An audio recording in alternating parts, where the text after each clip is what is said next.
Hello and welcome. I'm Joanna Junak and this is GFN News on GFN.tv. In today's program, we talk with Dr. Caroline Beaumont from Australia, a general practitioner and authorized prescriber of nicotine who strongly advocates for healthier alternatives to smoking through her work in the tobacco harm reduction field. Thank you, Caroline, for joining us today. First, can you tell us what you do and what is your area of interest? So what do I do? Well, I am a GP and I do that part-time, but over the last 3 years, more and more my area of interest has become in the field of tobacco harm reduction. So I started prescribing nicotine for ex-smokers in Australia about 3 years ago. And we need to prescribe in Australia because it is the prescription model, and there were very few doctors who were doing that. So, I learned everything from Dr. Colin Mendelsohn, who I think is very well known. And he's really been my mentor with all of this. And it's gradually become sort of more and more a part of my life, I guess, my passion about tobacco harm reduction and becoming an advocate for it.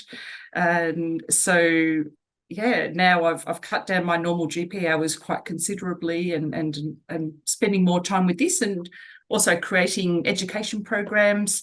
I've been rolling them out to some schools about issues of black market vaping last year, and then this year looking at doing some more with doctor education as well, and hopefully getting out to some high risk communities in Australia of heavy smokers and talking to them more about tobacco harm reduction. It just started as a little area of interest, and it's really become a major part of my life as a doctor now.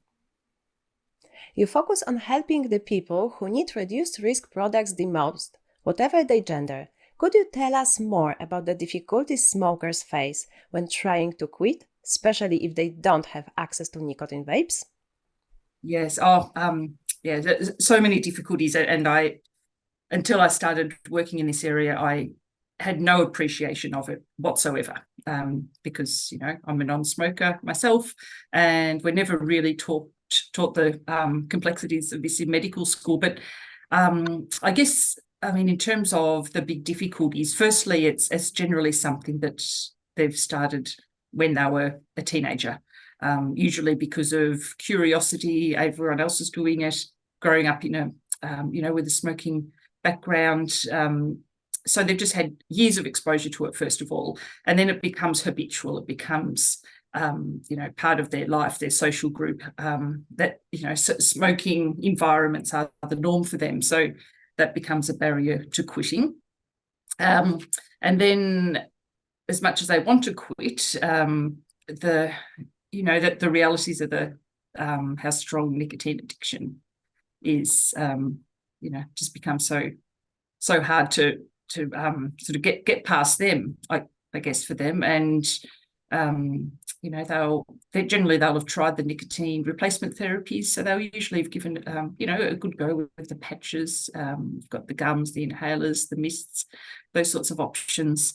There's Champix as well, and generally, I see the patients where these things don't work, so I hear the bad stories about it, but the big reasons why these other options don't work are usually a mixture of side effects, so things like headache, nausea, bad taste. Things like Champix can cause worsened mental health, really bad nightmares as well, or they just don't work as well. They just don't stop the cravings. So a mixture of side effects not being effective, and also the cost can be quite prohibitive as well. They'll often have tried, we've got in Australia the Quit Line, which is a government-funded counselling service. I know it certainly can be beneficial, but for all of the heavy adult smokers I see, it's just, it might be maybe a bit tokenistic. Sometimes they feel that they've been spoken down to, or the person is reading off a script, or they might send them a fridge magnet, or say chew gum. So it's sort of not terribly effective techniques often that they're offered. Then they just go back to smoking. And then the issue has been in Australia that if they access vaping, it might be effective, but then they're using it illegally because unless they have a prescription, that's that becomes a problem. And a lot of people don't want to run that risk, or they'll be accessing black market products. So that's sort of the many barriers that there's. I just would never have really been able to understand this. And I think the other barriers to stopping is that people use the nicotine to help medicate. So, for example, there's coexisting ADHD is not uncommon, and I'll say the smoking helps them with that, but they find vaping is even more effective at helping the ADHD. But also they'll use smoking as a way to not use other drugs, for example. Again, I've been quite interested to hear that they find vaping is even better at that. So I'm not sure what's going on there, but they tend to say, the smoking was helping with their ADHD or their drug use, but the vaping is even more effective at that.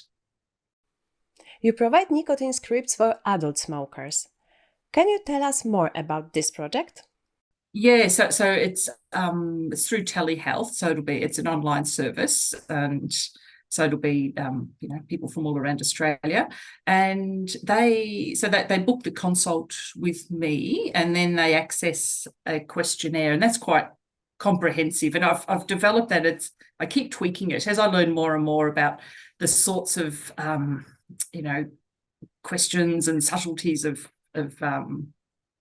nicotine use that I want to find out, and I add more and more into that. So there'll be quite a drop down list maybe of what's improved in their life with vaping, and why what would happen if they couldn't access vaping legally. What would they do? So I'm getting quite a big data pool of responses now, which is really interesting. But yeah, essentially they go through that process. So I collect the information about their medical history, their level of smoking, level of addiction, what they've tried, why it hasn't worked, and then the majority are already vaping anyway, so they actually know what they want. Maybe 5% are brand new to it and need more guidance, which I can give guidance about the different types of products as well. But yeah, quite commonly they're officially new to vaping, but they will have been using, say, their friends' vapes for a few months, and so they know the strength, and they know the brand. So then I give them a script. It's quite flexible, so sometimes they like to order monthly or 3 monthly. So I keep it flexible. I keep it as an up to sort of script, so they can order up to a certain limit. So it's fairly generous. So it gives them the capacity to, make the choices themselves. And then there'll be repeats on it, so they don't have to come back and get another script for 12 months, which can seem like quite a long time. And there's always that balance between how much do I, have review with them, versus how much time do I as a single person have, servicing many vapors in Australia. So yeah, it seems to work having that balance where they maybe can order 3 months supply, have their repeats, and then we chat in 12 months, and we have wonderful conversations, even though it's usually virtually. Getting, now I've been doing it for about 3 years, sort of getting a really nice little cohort of people now. So it's quite a community. You've mentioned young people and their access to black market nicotine products. Can you tell us more about the education sessions you provide and why it's so important? Yes. Yeah. Well, look, I guess black market disposables are just absolutely rife in Australia. In large part because there are no approved products, and so it's just even the adults. The vast majority of adult vapors will be using black market products as well, but it's absolutely flooding schools. And they're so easy to access, and the concern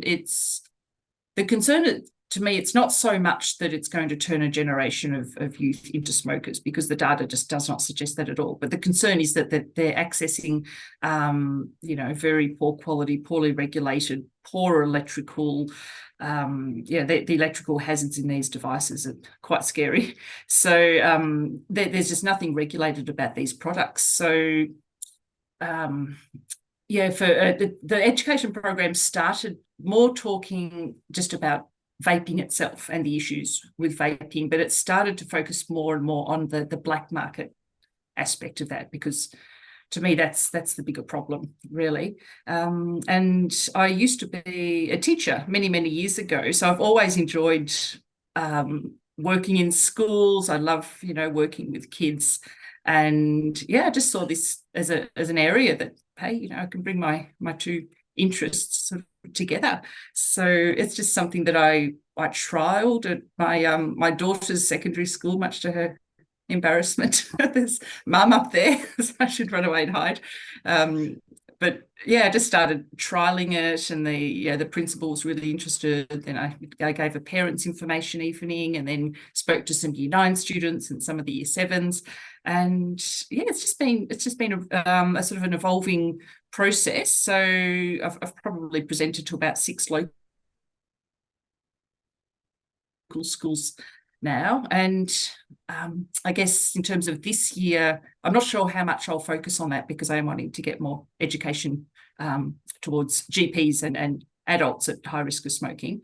But we'll just sort of see what happens with these school programs. I think the other key reason why I've started doing it is because I think it's very important for anyone working in the THR field to be taking really seriously the issue of youth vaping, as well as, the importance of THR for adults. And in Australia, for example, most of the media is just full of bad news stories about vaping, that it's an issue with the youth, and we never hear about the adult THR benefits. So my way of thinking was, well, okay, I'm active in the adult THR field, but let's get more of a media profile. Let's be known a bit more for very actively educating youth.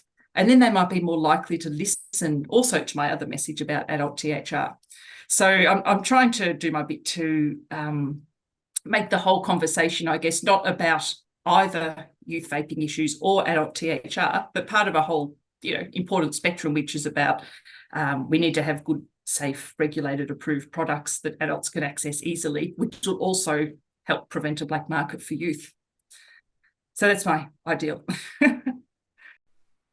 Thank you, Caroline. That's all for today. Tune in next time here on GFN TV or on our GFN TV podcast. You can also find transcriptions of each episode on the GFN TV website. Thanks for watching or listening. See you next time.